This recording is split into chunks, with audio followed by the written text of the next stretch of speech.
ਲੋਕ ਸਭਾ ਹਲਕਾ ਗੁਰਦਾਸਪੁਰ ਤੋਂ ਭਾਜਪਾ ਦੇ ਉਮੀਦਵਾਰ ਦਿਨੇਸ਼ ਬੱਬੂ ਦੇ ਨਾਮਜ਼ਦਗੀ ਪੱਤਰ ਦਾਖਲ ਕਰਨ ਪਹੁੰਚੇ ਕੇਂਦਰੀ ਮੰਤਰੀ ਗਜਿੰਦਰ ਸ਼ੇਖਾਵਤ ਨੇ ਦਿੱਲੀ ਦੇ ਮੁੱਖ ਮੰਤਰੀ ਅਰਵਿੰਦ ਕੇਜਰੀਵਾਲ ਨੂੰ ਮਿਲੀ ਅੰਤਰਿਮ ਜ਼ਮਾਨਤ ਤੇ ਬੋਲਦੇ ਹੋਏ ਕਿਹਾ कि मानयोग अदालत ने अरविंद केजरीवाल ਨੂੰ ਇਸ ਲਈ ਜ਼ਮਾਨਤ ਦਿੱਤੀ ਹੈ ਕਿ ਉਹ ਇਸ ਲੋਕ ਸਭਾ ਚੋਣਾਂ ਵਿੱਚ ਕੋਈ ਬਹਾਨਾ ਨਾ ਬਣਾ ਸਕਣ। ਉਹਨਾਂ ਕਿਹਾ ਕਿ 2 ਤਰੀਕ ਤੋਂ ਬਾਅਦ ਅਰਵਿੰਦ ਕੇਜਰੀਵਾਲ ਨੂੰ ਫਿਰ ਜੇਲ੍ਹ ਵਿੱਚ ਜਾਣਾ ਹੋਵੇਗਾ। ਲਾਈਵ ਪੰਜਾਬ ਨਿਊਜ਼ ਦੇ ਪੱਤਰਕਾਰ ਲਵਪ੍ਰੀਤ ਸਿੰਘ ਖੁਸ਼ੀਪੁਰ ਦੀ ਗੁਰਦਾਸਪੁਰ ਤੋਂ ਵਿਸ਼ੇਸ਼ ਰਿਪੋर्ट। देखो अज तो आप घर तो जो 5-6 गड्डियाँ चलियाँ लेकिन आस्ते आस्ते लोग जुड़ते गए और जिसले मैं दिनारा पहुँचा ना जी उत्थे हसूम बहुत ज़्यादा लोग ना जुड़े, गुरदासपुर भी हर जगह जुड़ते गए और बड़ा प्यार मिलेगा लोगों का और 100% भाजपा फिर तो जितन जाएगी। की मानते हो कि किस तरह का रुझान जिहड़े ने? देखो बहुत वधिया रुझान क्योंकि देखिया ही होना जी जिस तरह लोग गड्डियां नाल दौड़े करते हैं, पूरा मतलब गुरदासपुर पैदल लोगों ने कढ़िया, नहीं तो कभी इन्नी गर्मी च लोग पैदल नहीं चलते करके, तो इस करके बड़ा प्यार मिलेगा और बीजेपी 100% जितेगी। ओपोजिशन का कहना कि बीजेपी जिहड़ी है वो पठानकोट जिले तक ही जिहड़ी है सिर्फ के रह जाएगी इत्थों जिहड़ी है। चलो तुसीं देख ही लिया जी, गुरदासपुर भी देख लिया, दिनानगर भी देख लिया, हुण मैं इस बारे कुछ नहीं कह सकता। बीजेपी ना जी दीनानगर भी बड़ी वोटां जितनी है, गुरदासपुर भी बटाला भी ते कादियां ते डेरा बाबा उत्थों भी यही बराबर आ जाना, बाकी हर जगह बीजेपी जितेगी फतेहगढ़ जुड़ेगा। देखो किसान भी अपने भरा इन भरा, मैं भी किसान परिवार तो मैं 2-3 बारी बैठे भी आना उन्होंने कि आप भी उन्होंने कोई हल जो है वो करने तैयार हैं, कोई गल ठीक है जी, धन्यवाद जी। भारतीय जनता पार्टी ने भारतीय जनता पार्टी के प्रत्याशी ने आज इस गुरदासपुर लोकसभा चुनाव के लिए अपना नामांकन पत्र दाखिल किया है। देश भर में जिस तरह से गरीब के कल्याण के राजमार्ग से होकर के देश को विकसित करने के संकल्प के साथ पिछले 10 साल से माननीय नरेंद्र मोदी जी के नेतृत्व में सरकार काम कर रही है, जहां एक तरफ 25 करोड़ गरीबों के जीवन में परिवर्तन ला करके उनको गरीबी की रेखा से बाहर निकालने में सफलता प्राप्त करते हुए, देश की सीमाओं को सशक्त करते हुए,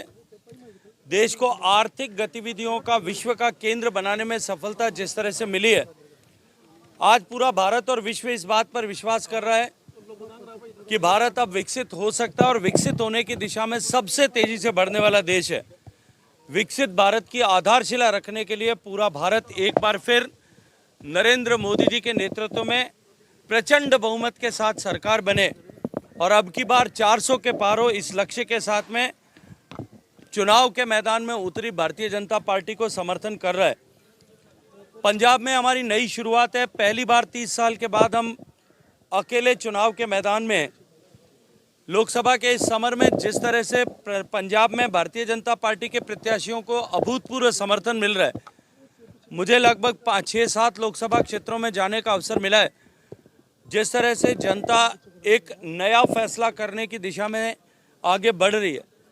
मैं विश्वास के साथ में कह सकता हूं कि भारतीय जनता पार्टी की यह शुरुआत अब की बार चमत्कारी परिणाम देने वाली होगी और we are going to begin with a great mandate and majority. इसके साथ में जिस तरह से कांग्रेस पार्टी का चरित्र अब उद्घाटित हो रहा है, कांग्रेस पार्टी जिसने हमेशा ही देश को बांटने का षड्यंत्र किया, अपनी सत्ता लोलुपता और अपनी महत्वाकांक्षाओं के लिए, अपनी महत्वाकांक्षाओं की पूर्ति के लिए जिस तरह से कांग्रेस पार्टी ने देश को बांटा, आज़ादी के समय देश का विभाजन किया, देश को जाति, भाषा, बोली, धर्म, मजहब, ऊंच नीच, अमीर गरीब के नाम पर विभिन्न पूजा पद्धतियों के आधार पर बांटने का षड्यंत्र किया और अपनी सत्ता को प्राप्ति के लिए देश के सामाजिक ताने बाने को तोड़ने का काम किया था, ये जग जाहिर है। लेकिन जिस तरह से सैम पित्रोदा ने बयान देकर के कांग्रेस के रेसिस्ट चेहरे को उजागर किया, उसके बाद में कल मणिशंकर अय्यर साहब के बयान के बाद जिस तरह की हकीकत एक बार फिर सामने आई है, कांग्रेस का चाल, चरित्र और चेहरा एक बार फिर बेनकाब हुआ है।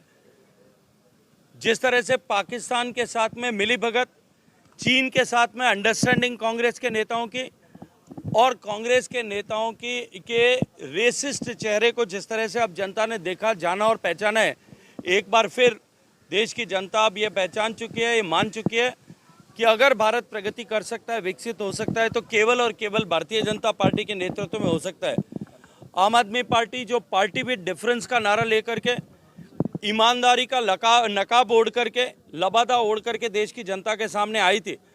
आज उसका चेहरा भी बेनकाब हुआ है। और आम आदमी पार्टी के नेता जिस तरह से राष्ट्रीय उनके अध्यक्ष से लेकर के, मुख्यमंत्री से लेकर के, उप मुख्यमंत्री से लेकर के अनेक नेता जिस तरह से जेल की सीखों के पीछे गए हैं और उनके भ्रष्टाचार के काले कारनामे आज लोगों के सामने आए हैं, समय आ जाने दीजिए, थोड़े समय बाद में ठीक इसी तरह की स्थिति और परिस्थिति पंजाब में भी आम आदमी पार्टी के नेताओं की होने वाली है। वो भी इसी तरह से, जिस तरह से आकंठ भ्रष्टाचार में डूबे हुए हैं, उनके भी कच्चे चिट्ठे लोगों के सामने आने वाले हैं। पंजाब की जनता ने विधानसभा के चुनाव में जिस तरह से पलक पावड़े बिछा करके आम आदमी पार्टी के नेताओं का स्वागत किया था और उनको सत्ता में आने का अवसर प्रदान किया था, आज पंजाब की जनता त्राहिमाम करती है, अपने आप को ठगा हुआ महसूस करती है, अपने को धोखा हुआ ऐसा महसूस करती है, अपने साथ धक्का हुआ है ऐसा महसूस करती है। और पंजाब की जनता एक बार आम आदमी पार्टी को सबक सिखाने के लिए भी इस लोकसभा के चुनाव में भारतीय जनता पार्टी को आशीर्वाद देने वाली है। मैं विश्वास के साथ में कह सकता हूं कि कमल खिलेगा, गुरदासपुर में भी खिलेगा और पंजाब में अनेक लोकसभा क्षेत्रों में लोग विस्मय करें ऐसे परिणाम आने वाले। अरविंद केजरीवाल को जमानत मिली। देखिए, कंडीशनल बेल टिल 1 दी है, 2 तारीख को वापस सरेंडर करना है। ये इस बात का परिचायक है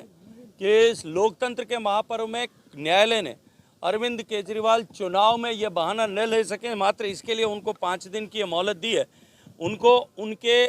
जो उन्होंने पाप किए हैं, जो उन्होंने भ्रष्टाचार किया है, उस पर बिना किसी कमेंट किए हुए मात्र लोकतंत्र की आस्था को बचाए रखने के लिए न्यायालय ने इस तरह का निर्णय किया है। न्यायालय के निर्णय का सम्मान करते हैं, लेकिन 2 तारीख को फिर वापस उनको उसी जगह पर जाना है। कितना असर कर रहा है? देखिए, मुझे नहीं लगता आज के इस ज़माने में, जब देश की जनता इस मीडिया के युग में, सोशल मीडिया के युग में, इलेक्ट्रॉनिक्स के युग में, जब टेक्नोलॉजी के इस युग में, जब हर विषय को ठीक से समझती है, तब इसका प्रभाव चुनाव में किंचित मात्र भी होगा, लेश मात्र भी होगा, ऐसा मैं नहीं मानता।